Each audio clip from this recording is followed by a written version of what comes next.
CPIM की 23वीं greater Hyderabad central city महासभा conquer जो कि 30 नवंबर और 1 दिसंबर को मुनक्किद की जा रही है।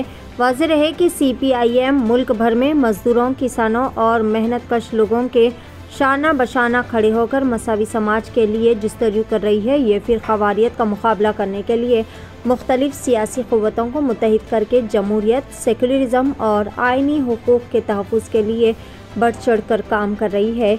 मुल्क की मुआशी दौलत को लूटने वाली करोनी सरमायादारों क़ुव्वतों के ख़िलाफ़ मुसलसल जद्दोजहद भी कर रही है।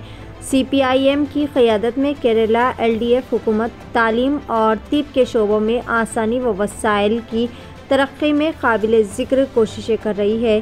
सीपीआईएम ने हैदराबाद शहर में बढ़ते हुए ट्रैफिक और माहौलियाती मसाइल को हल करने के लिए पब्लिक ट्रांसपोर्ट को तैयार करने के लिए बसेस, मेट्रो रेल बोगियों और एमएमटीएस ट्रेनों की तादाद में इजाफे के लिए बहुत सारे खदशात का भी इज़हार किया है। मुख्तलिफ सरकारी महकमों में बदउनवानी, अवामी ज़मीनों और पार्कों पर कब्ज़े ने हक़ इत्तलात क़ानून के ज़रिए बहुत सारे खदशात को जन्म दिया। पार्टी ने गरीबों के लिए रिहाइश, कच्ची आबादियों की तरक्की, डबल बेडरूम मकानात की अलाटमेंट के लिए जद्दोजहद और बहुत कुछ कामयाबियां हासिल की है। इसी के चलते एक मीटिंग मुनक़्क़िद की गई जिसमें कई सारे उमूर पर तबादला ख्याल किया गया। इस प्रेस मीटिंग के मेहमान ख़ुसूसी के तौर पर Hyderabad CPIM party central city committee के general secretary M Srinivas, party city secretariat member M Venkatesh और दीगर ज़िम्मेदारान भी मौजूद थे। आइए जानते हैं इस खुसूस में मुकम्मल तफसीलात। पेश नुमाइंदा रिपोर्टर मोहम्मद शरीफुद्दीन की एशियन टीवी न्यूज़ चैनल के लिए यह खुसूसी रिपोर्ट। సెంట్రల్ సిటీ మహాసభ 23వ మహాసభలు ఈ నవంబర్ 31, డిసెంబర్ 1 తేదీల్లో మన జూబ్లీహిల్స్ జోన్ శ్రీనివాస్ నగర్ కమ్యూనిటీ హాల్లో జరగబోతున్నాయి. అంటే ప్రతి 3 సంవత్సరాలకు ఒకసారి మహాసభలు జరుపుకొని కొత్త కమిటీని ఎన్నుకోవడం జరుగుతుంది. అదే రకంగా గత 3 ఏళ్ల కాలంలో సిపిఎం హైదరాబాద్ సిటీలో ఏం పనిచేసింది, రాబోయే రోజుల్లో ఇంకా ఏ రకమైన కృషి చేయాలి అనే అంశాల గురించి నగర వ్యాప్తంగా నుంచి వచ్చే ప్రతినిధులు ఆ 2 రోజుల పాటు ప్రజా సమస్యల మీద చర్చిస్తారు. సిటీకి సంబంధించిన ముఖ్యమైన ప్రజా సమస్యల మీద మేము గత 3 ఏళ్ళుగా అనేక పోరాటాలు చేశాం. వాటి మీద, ప్రజా సమస్యల మీద లోతైన చర్చ, దాని మీద తీర్మానాలు, రాబోయే రోజుల్లో చేయాల్సినటువంటి పోరాటం, దీనికి సంబంధించిన ప్రణాళిక, ఈ విషయాలన్నీ గురించి కూడా మహాసభల్లో చర్చించబోతున్నాం. ఈ మహాసభల్ని ప్రారంభించడానికి సిపిఎం పార్టీ పాలిట్ బ్యూరో సభ్యులు కమ్రేడ్ బివి రాఘోల్ గారు ముఖ్య అతిథిగా వారు ప్రారంభిస్తారు. ఇంకా అనేక మంది సిపిఐఎం రాష్ట్ర నాయకులు దీంట్లో ఈ సభల్లో పాల్గొంటారు. ప్రధానంగా నగర ప్రజలు ఎదుర్కొంటున్న సమస్యలు ఏంటి, దాన్ని ఎలా పరిష్కారం చేయాలి. ఇప్పుడు హైదరాబాద్లో ప్రధానమైన ప్రజా రవాణా, ఈరోజు ట్రాఫిక్ సమస్యలు చాలా తీవ్రంగా పెరుగుతున్నాయి. బస్సుల్లో వెళ్ళాలంటే కష్టమవుతుంది, మెట్రోలో వెళ్ళాలంటే కష్టమవుతుంది. ఒక తీవ్రమైనటువంటి ట్రాఫిక్ సమస్యలు, ప్రజా రవాణా ఇబ్బందికరంగా ఉంది. దీని మీద సిపిఐఎం పార్టీ హైదరాబాద్ సిటీలో ప్రజా రవాణా అనే సమస్యని టేకప్ చేసి పోరాడింది సిపిఐఎం పార్టీ మాత్రమే. సిటీలో బస్సుల సంఖ్య పెంచాలి. కనీసం ఈరోజు 2800 బస్సులు ఉన్నాయి. సిటీకి కనీసం 6 నుంచి 7,000 బస్సులు ఉంటే తప్ప ఈజీగా ప్రయాణం చేసే పరిస్థితి లేదు. బస్సుల సంఖ్య పెంచాలని డిమాండ్ చేస్తూ మేము ఒక నెల రోజుల పాటు పెద్ద క్యాంపెయిన్ చేశాం. ఆ తర్వాత ఒక 300-400 బస్సులు పెరిగినాయి. మెట్రో రైల్లో రోజుకు 5 లక్షల మంది ప్రయాణం చేస్తున్నారు. ఎంత ఇబ్బందికరంగా ఉందంటే ట్రైన్ ఎక్కడం కూడా వీలుగానంత రష్ ఈరోజు మెట్రో రైళ్లలో చూస్తున్నాం. రోజుకు 5 లక్షల మంది ప్రయాణం. కానీ మెట్రో కోచ్లు ఇప్పుడు 3 కోచ్లతో నడుస్తున్న ఒక్కొక్క ట్రైన్, కనీసం దాన్ని 6 కోచ్లకు పెంచాలి. దీని మీద కూడా మేము పెద్ద ఎత్తున క్యాంపెయిన్ చేశాం. మెట్రో కోచ్లు 3 నుంచి 6కి పెంచితే మెట్రో రైల్లోనే రోజుకు 10 లక్షల మంది ప్రయాణం చేయొచ్చు. ట్రాఫిక్ సమస్య చాలా పెద్ద ఎత్తున తగ్గుద్ది. కానీ రాష్ట్ర ప్రభుత్వం దాని మీద శ్రద్ధ పెట్టట్లేదు. మెట్రో కొత్త రూట్లు ఏంటి, కొత్తగా ఎక్స్పాన్షన్ ఎట్లా అని ఆలోచిస్తున్నారు ముఖ్యమంత్రి. నేను అడుగుతున్నా, ఈరోజు మెట్రో రైల్లో ఇప్పుడు నడుస్తున్న రూట్లలో మీరు వాటి కోచ్లు పెంచండి, చాలామందికి ఈజీ ప్రయాణం అవుతుంది. ఎంఎంటీఎస్ రైళ్ళు అసలు పూర్తిగా వ్యవస్థే మొత్తం ఈరోజు దెబ్బతినిపోయిన పరిస్థితి. ఒకప్పుడు రోజుకు 180 సర్వీసులు నడిచేది, ఇప్పుడు అది 60-70 సర్వీసులకు తగ్గించేశారు. ఎంఎంటీఎస్ రైలు తగ్గిపోయినాయి. అందుకనే సిటీలో ఈ ట్రాఫిక్ సమస్యల పరిష్కారం కావాలంటే ఖచ్చితంగా ప్రజా రవాణా బస్సులు రైళ్ల సంఖ్య పెంచాలి. దీని మీద మేము పోరాటం చేశాం, కొంత ఫలితం సాధించాం. కానీ ఇంకా రాబోయే రోజుల్లో ప్రజల్ని ఏకం చేసి దీన్ని స్ట్రగుల్ చేయాలనుకుంటున్నాం. అదే రకంగా సిటీలో ఉన్న మురికివాడలు, పేదల బస్తీలు దాదాపు 1700 బస్తీలు ఉన్నాయి. గత 10 ఏళ్ల కాలంలో పేదల విషయాన్ని బీఆర్ఎస్ ప్రభుత్వం విస్మరించింది. ఎక్కడ మురికివాడల అభివృద్ధి లేదు. మురికివాడల్లో రోడ్లు సక్రమంగా లేవు, డ్రైనేజీలు సరిగ్గా లేదు, చెత్త ఎత్తడం సరిగ్గా లేదు, వీధి దీపాల దగ్గర అనేక రకాల సమస్యలు. వాటిని పట్టించుకున్న నాదులు లేదు. మురికివాడల అభివృద్ధి అనే ఎజెండా లేకుండా పోయింది. ఈరోజు కాంగ్రెస్ ప్రభుత్వాన్ని అడుగుతున్నాం, మీరు మురికివాడల మీద స్పష్టమైన ప్రణాళిక. హైదరాబాద్ అభివృద్ధి అంటే మురికివాడల అభివృద్ధి జరగాలి, పేదలు ఉండే ప్రాంతాల అభివృద్ధి కావాలి, దానికి కావాల్సినటువంటి బడ్జెట్ కేటాయింపు కావాలి. సిటీ మాస్టర్ ప్లాన్ అంటున్నాం, సిటీ మాస్టర్ ప్లానే కాదు, మురికివాడల అభివృద్ధి ప్రణాళిక జరగాలి, దానికి మాస్టర్ ప్లాన్ కావాలి. అప్పుడే హైదరాబాద్ అభివృద్ధి అవుతుంది. ఎందుకంటే మీరు ఫ్యూచర్ సిటీ కడతామంటున్నారు. ఫ్యూచర్ సిటీ కట్టండి, ఎవరు వద్దనట్లే. దాని మీద 100,000 కోట్లు ఖర్చు పెడతామంటున్నారు. మరి సిటీలో ఉన్న మురికివాడలు, పేదలు 25% ప్రజలు అక్కడ ఉంటున్నారు. మరి ఆ 25% మంది ప్రజల అభివృద్ధి ఏంటి? దానికి ప్రణాళికలు అక్కర్లేదా? దానికి నిధులు అక్కర్లేదా? దాని మీద ముఖ్యమంత్రి గారు శ్రద్ధ పెట్టాలి. ఆయన మున్సిపల్ శాఖ మంత్రి కూడా. కాబట్టి ఇలాంటి ప్రజా సమస్యల్ని ప్రభుత్వం చేయాలి. అట్లాగే పేదలకి గతంలో డబుల్ బెడ్రూమ్ ఇళ్ళని 10 ఏళ్ళు ఆశ చూపి బీఆర్ఎస్ గవర్నమెంట్ ఎన్నికల ముందు కొద్దిమందికి ఇల్లు ఇచ్చింది. చాలా ఇబ్బంది, పేదల్ని నిర్లక్ష్యం చేసింది. కాంగ్రెస్ గవర్నమెంట్ అయినా మరి ఇందిరమ్మ ఇళ్ళ కింద మేము అందరికి ఇల్లు ఇస్తామని చెప్పింది. 11 నెలలు గడిచింది, ఇప్పటివరకు ప్రాసెస్ కూడా ప్రారంభం కాలేదు. ఎప్పుడు ప్రారంభిస్తారు? నిజమైన హైదరాబాద్ సిటీలో ఇందిరమ్మ ఇళ్ళని మీరు ఎట్లా ఇవ్వబోతున్నారు? దాని మీద స్పష్టమైన విధానం ఏమి ఈరోజు రాష్ట్ర ప్రభుత్వం ప్రకటించట్లేదు. ఇది పేదల ఇబ్బంది. ఇలాంటి ఇష్యూసే కాదు, ఈరోజు మూసీ అభివృద్ధి కోసం మూసీని ప్రక్షాళన చేయాలి, మూసీని పునరుజ్జీవింపజేయాలనే ప్రభుత్వ ప్రణాళిక చాలా మంచిది. కానీ ఆ పేరుతోటి మీరు 1000 మంది పేదలను తొలగించాల్సిన అవసరం లేదు. పేదల్ని తొలగించకుండానే మూసీని పునరుజ్జీవన చేయొచ్చు, మూసీని ప్రక్షాళన చేయొచ్చు. స్పష్టమైన దాని మీద మేము వివరంగా ప్రభుత్వం దృష్టి కూడా తీసుకొచ్చాం. గవర్నమెంట్ ఏంటంటే మూసీ ప్రక్షాళన పేరుతోటి రియల్ ఎస్టేట్ బిజినెస్ చేయదలుచుకుంది. మూసీ పక్కన భూములను అమ్ముకోవాలనుకుంటుంది. మీరు నిజంగా మూసీ ప్రక్షాళన చేయదలుచుకుంటే దానికి కావాల్సినంత స్పేస్ ఉంది, కావాల్సినంత డెవలప్మెంట్ చేయొచ్చు. పర్యావరణవేత్తలు ఉన్నారు, మేము అనేక దశాబ్దాలుగా మూసీ మీద పనిచేస్తున్న వాళ్ళం. కాబట్టి ప్రభుత్వానికి ఆ రకమైన ఆ అనుభవాలను ఇవ్వడానికి రెడీగా ఉన్నాం. ప్రభుత్వం దానికి సిద్ధం కావాలి. అందుకని ప్రభుత్వం నగరంలో ఉన్న ప్రజా సమస్యల మీద సిపిఎం పోరాడింది. రాబోయే రోజుల్లో కూడా ఇదే రకమైన కృషి చేయబోతున్నాం.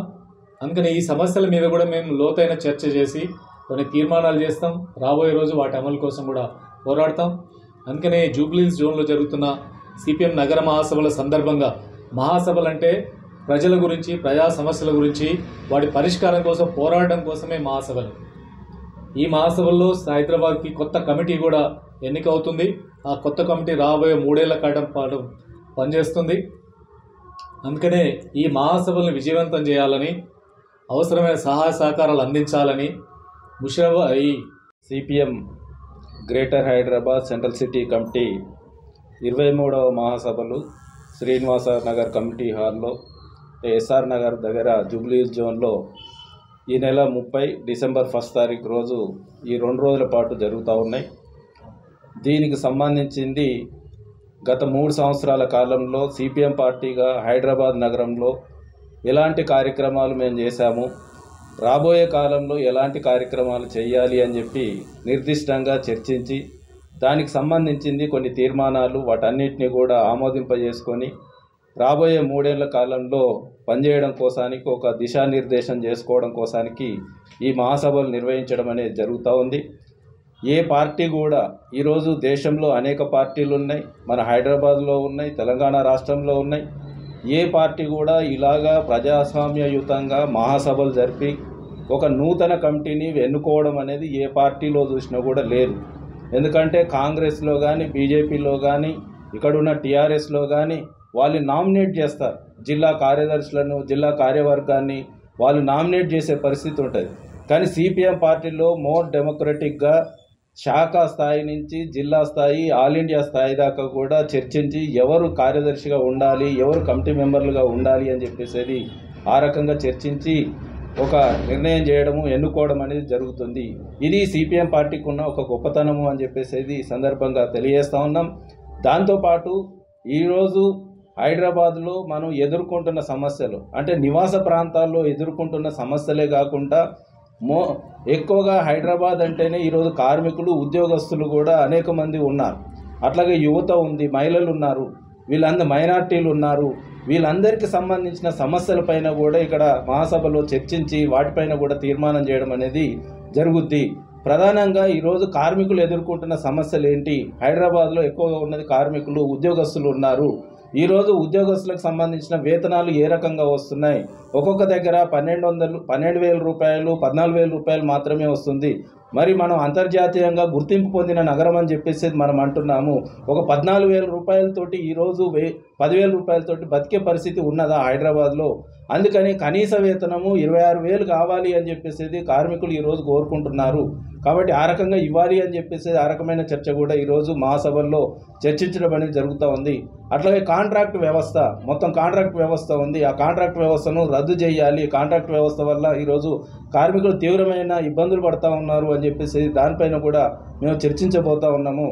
దాంతోపాటు ఏమిటి అని అంటే ఈరోజు మన జూబ్లీహిల్స్ నియోజకవర్గంలోనే ఇక్కడ స్టేట్ హోమ్ ఉంది. అట్లాగే అక్కడ పోతే మానసిక వైద్యశాల ఉన్నది. ఇక్కడ పనిచేస్తున్న కార్మికులకు సంబంధించింది నెలల తరబడి ఈరోజు జీతాలు ఇవ్వట్లేదు. 2 నెలలకు ఒకసారి, 3 నెలలకు ఒకసారి, 4 నెలలకు ఒకసారి ఈరోజు వేతనాలు ఇస్తూ ఉన్నారు. మరి 2 నెలలకు ఒకసారి, 4 నెలలకు ఒకసారి ఈరోజు వేతనాలు ఇస్తే ఆ కార్మిక కుటుంబాలు ఎలా బతకాలి అని చెప్పేసి కూడా ఈరోజు రాష్ట్ర ప్రభుత్వాన్ని ఈ సందర్భంగా మేము అడుగుతూ ఉన్నాము.